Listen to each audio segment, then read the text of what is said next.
هنگامی که از آب نر استفاده کنیم انسان بدون آب زندگی کردن نمی‌تواند.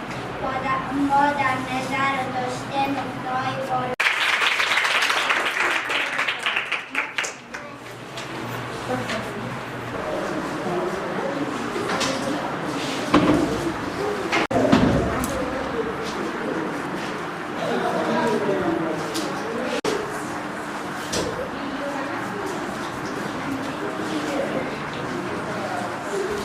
درست آب توجه نداشت او را متوجه بسازیم.